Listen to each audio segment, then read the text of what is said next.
Oh, what a day! What a lovely day! Welcome back, Samurai. In today's video, we will be breaking down the new vehicle scene in the game footage snippet that Cyberpunk 2077's official Twitter posted, showcasing the new vehicle and background setting and its further dark implications are for the game. In the original tweet paying homage to the 5th anniversary of Mad Max Fury Road, which no doubt was a huge source of inspiration of Cyberpunk 2077, they said, "The Reaver, custom-built Wraith Gang vehicle based on Quadra Type 66 car. With its near 1000 horsepower, you will ride eternal, shiny, and chrome. Happy 5th anniversary Mad Max Fury Road." And all we're left to do is witness its glory. But upon closer inspection, there is so much more that's been revealed. So let's break down the footage.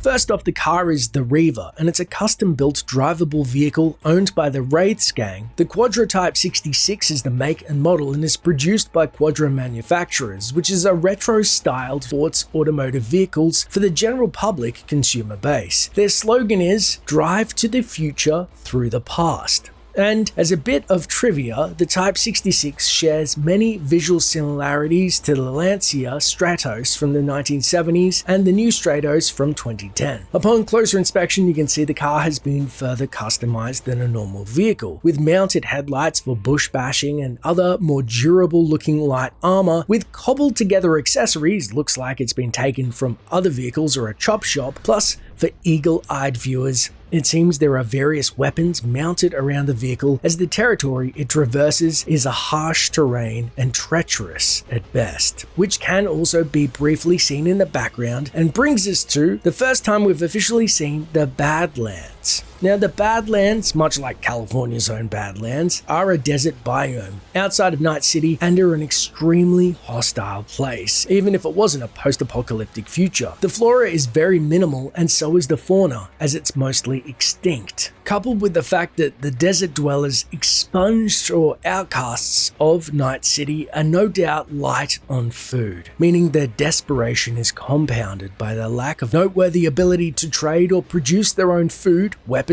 or resources, which forces them to rely on ambushing anybody desperate enough to try and cross the wastes. Hence why it seems the Reaver looks like a fortified hunting tool, adorned with gang symbols and weapons to notify others of its affiliation, lest they too be hunted by their own kin. Speaking of gangs in the Badlands, the local Nomad factions of note are the Aldecados and the Wraiths, who the Reaver is built for and are in frequent conflict with each other. In official coverage of the game, it was revealed, although the Wraiths are up to no good with the player, Aldecados, on the other hand, are slightly more keen to deal with you. So expect that if you're stuck in the desert and looking to hightail it for a place of safe refuge versus a fight, the Aldecados are your best bet of survival and possibly trade, unless you pick the other side in their war, which brings me to what we know of the Wraith gang. Whoa, hey, easy. If there's gangs and corporations in the urban jungle known as Night City, those who dwell outside its walls out in the harsh deserts are known as Nomads for their nomadic lifestyle and a tip of the cap to Mad Max-inspired roots. The most brutal of these gangs is the Raffen, who are the most hated Nomads. Even among the normally permissive Nomad society, these people are considered subhuman. Probably the largest of the Raffen groups are the Wraiths. This group travels mostly at night and preys on the sleeping and unwary.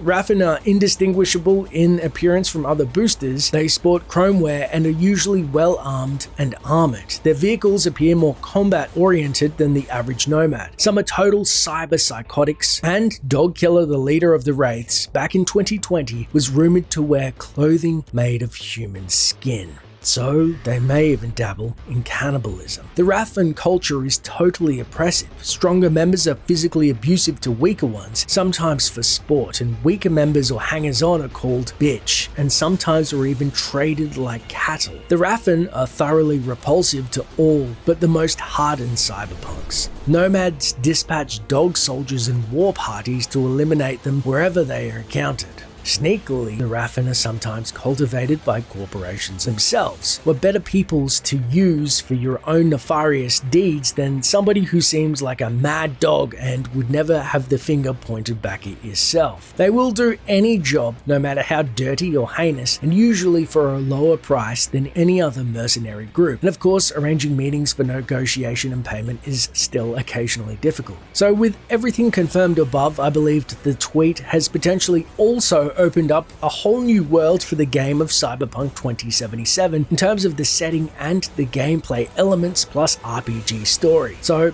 consider the following theories and take it as speculation.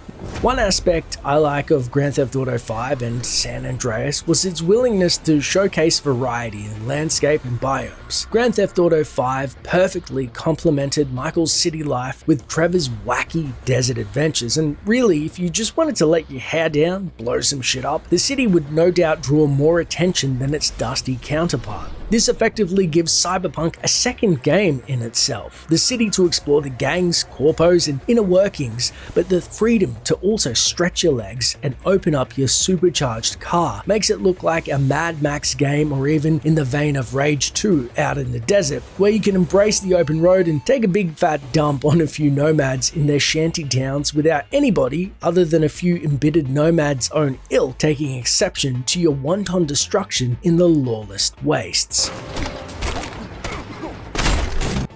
We love people.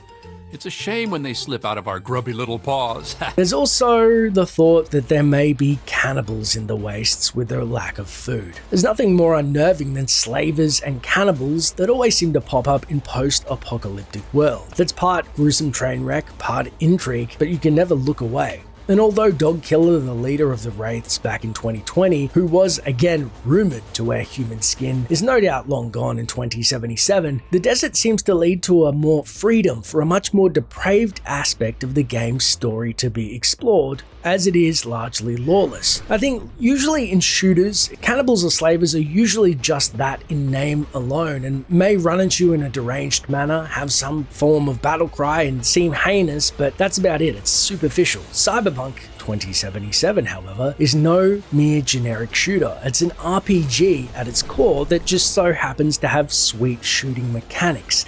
And think about how satisfying it will be to clip a few of the potential cannibals and slavers in the wastes, and the depraved stories of cannibalism. I can't help but cast my mind back to the Fallout series, specifically the slave township of Paradise Falls, and of course the cannibals of Andale. Andale was basically just two surviving families who over time annexed in the questionable morality of cannibalism into their everyday life for survival. And it makes me think that not all residents of the Badlands will be mindless scavengers, but some are going to be forced to no doubt be morally flexible or outright embrace the dark urges to cure their hunger. Or worse, it really is just anything goes out in the desert. We'll no doubt have rich and utterly depraved quests, stories, and NPCs to go along with it, where human lives will be traded like currency and the worth is next to nothing. Family first.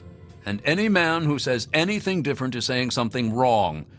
And you should hit that man with a stick.